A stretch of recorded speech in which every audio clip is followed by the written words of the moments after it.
Welcome to Donmar TV News Channel. Tinawag ni U.S. President Joe Biden na isang malaking pagkakamali ang hindi pagdalo ni Chinese President Xi Jinping sa Conference of Parties COP26 Climate Summit sa Glasgow, Scotland.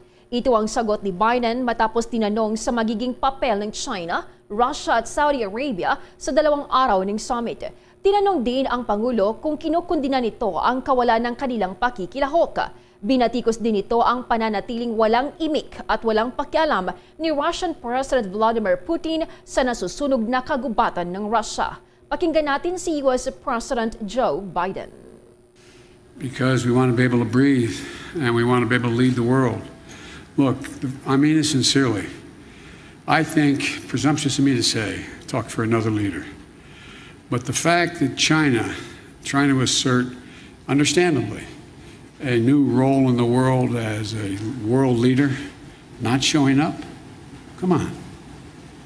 The single most important thing that's gotten the attention of the world is climate. Everywhere. From Iceland to Australia, it just is a gigantic issue. And they've walked away. How do you do that and claim to be able to have any leadership mantle? The same with Putin and Russia. His tundra is burning. He's in a literally the tundra is burning. He has serious climate problems. And he is mum on the willingness to do anything. And so I genuinely believe, and I mean this from the bottom of my heart, when I said at COP7, at the G7, that America was back, people wondered is that really true? Well, we were able to change the dynamic of a lot of things coming out of the G7. I think what I'm about to say sounds awfully self-serving. 2 world leaders came up to me today and said, thank you for your leadership. You're making a big difference here. You're moving people. I think you and I talked about that, John, with one of the folks talking to us. And so I think the fact that America showed up and decided to lead and laid out clearly what it wished to do. Bakit nga ba hindi dumalo sa summit ang 2 world leaders? Nauna nang sinabi ng Kremlin spokesman noong nakarang buwan na hindi talaga dadalo sa climate conference si Russian President Vladimir Putin at hindi naman ito binigay ang kanyang dahilan. Ngunit iginit naman ni Dmitry Peskov na isa sa pinakamalagang prioridad ng kanilang foreign policy ay ang climate change. Sa panig naman ng China, ang COVID-19 pandemic ang isa sa mga dahilan ng hindi pagdalo nito. Napagalaman na hindi nagawa ng umalis ni Chinese President Xi Jinping sa kanyang bansa mula nang tumama ang coronavirus pandemic noong 2020. Muli ating pakinggan si U.S. President Joe Biden. That is that I indicated that China and Russia not showing up in Saudi Arabia was a problem. We showed up. And by showing up, we've had a profound impact on the way I think the rest of the world is looking at the United States and its leadership role. I think it's been a big mistake, quite frankly, for China, with respect to China not showing up. The rest of the world is going to look to China and say, what value added are they providing? And they've lost an ability to influence people around the world and all the people here at COP. The same way I would argue with regard to Russia. With regard to the more profound question about am I worried about an armed conflict or some that accidentally occurring with China? No, I'm not, but I have had, as I've said before, and I think we've talked about this, Phil, but I may be mistaken, I think, as I've said, I look at China, and I've had hours of conversations with Xi Jinping, both in person when I was vice president and since I've been president, at least 5 or 6 hours worth of conversations on the telephone. And I'm going to be having a virtual summit with him. I've made it clear, this is competition. It does not have to be conflict. There is no reason there need be conflict. But I've also indicated to him, and I'm not reluctant to say it publicly, that we expect him to play by the rules of the road. We're not going to change our attitude toward Constitution, international airspace, international sea lanes, etc. Ito pong sagot ng kampo ni Bongbong Marcos dyan po sa mga nagpipetisyon sa kanya dyan sa Commission on Election. Katulad po ng aking sinabi, haharapin po ng kampo ni Bongbong Marcos ang petisyon sa COMELEC ng mga nahiling na siya ay i-disqualified or kansilahin yung certificate of candidacy na kanyang naipile noong nakaraang October.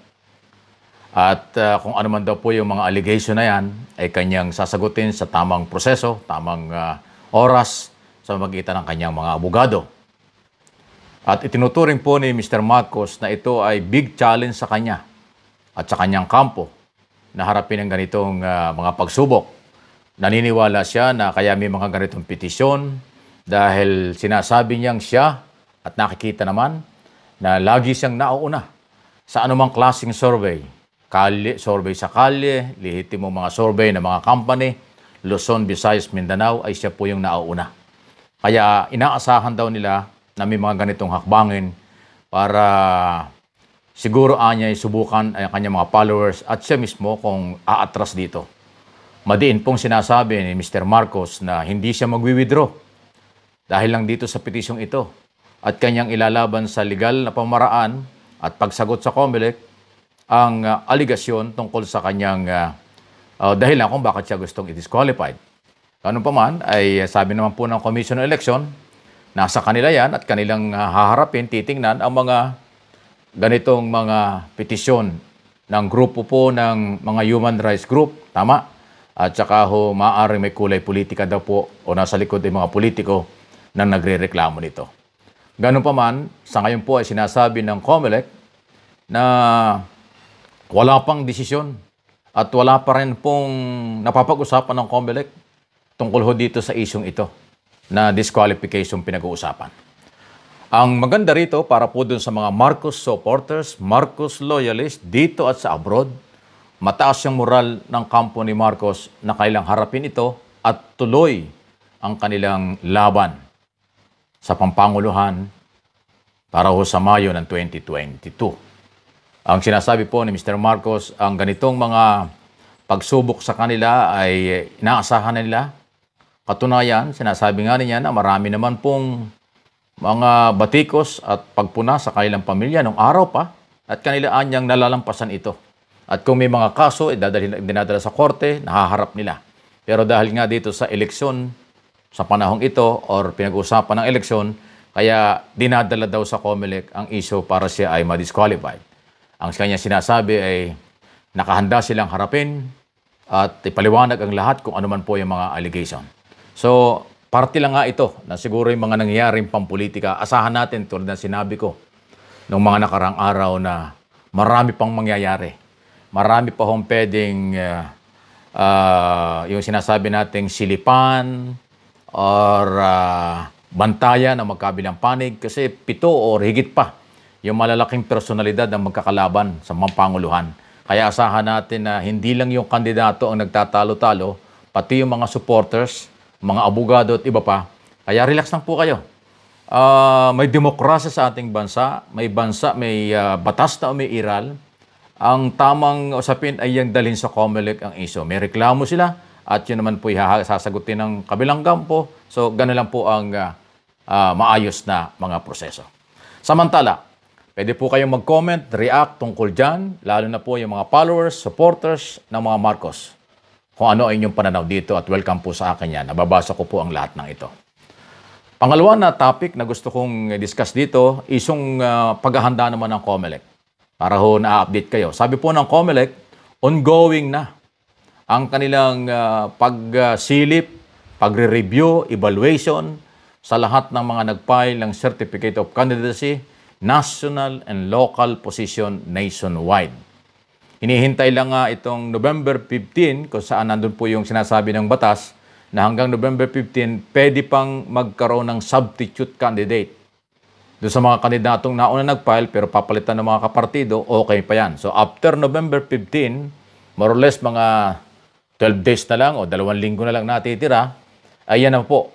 Inaasikaso na ng COMELEC ang lahat ng mga eleksyon paraphernalia yung listahan ng mga opisyal na kandidato na matitira after evaluation, i-discuss nila at i-declare nila ang mga walang qualification na kandidato, mga local o national. After nyan, ay ayusin na ang mga record para imprenta. Kasama na dito yung opisyal na registered voters na kung hindi tayo nagkakamali, nasa mga 63 or 64 million ang registered voters natin dito at sa abroad. At ang target nga po ng COMELEC, by December 15, dapat kompleto na yan, ready na for printing diyan sa National Printing Office. Ibig sabihin, bago magpasko, kompleto na ang lahat ng record, dokumento, para i-imprenta na lang. At pag na-imprenta ito hanggang pinakalit na yung February, after ng printing ng lahat ng dokumentong yan, i-distribute na yan sa Luzon, Visayas, Mindanao. So, ganun pong katindi ang paghahanda. Pero ang maganda rito, maganda naman po ang coordination ng lahat ng kinaukulan sa COMELEC, pati hopefully, pati mga political party at individual candidate, kaya hindi magiging sagabal ito sa ating commission election sa kanilang responsibilidad na ayusin, pangasiwaan ang ating pong political exercise na tanging sila lang po ang merong control at supervision, implementation ng mga batas at regulasyon sa ating eleksyon ginagawa at gagawin. So, ang mahalaga lang dito, may demokrasya tayo, huwag tayong lalabag sa batas. Sumunod tayo sa policy ng COMELEC, policy ng ating pamahalaan para maayos po ang darating na mainit na kampanya at ngayong operation pakilala ng lahat ng kandidato, normal lang yan. Pero siyempre, subject pa rin yan for monitoring para malalaman kung sakaling mayroong mga lalabag sa batas or mayroong aabuso, pagbabawalan po ng COMELEC yan.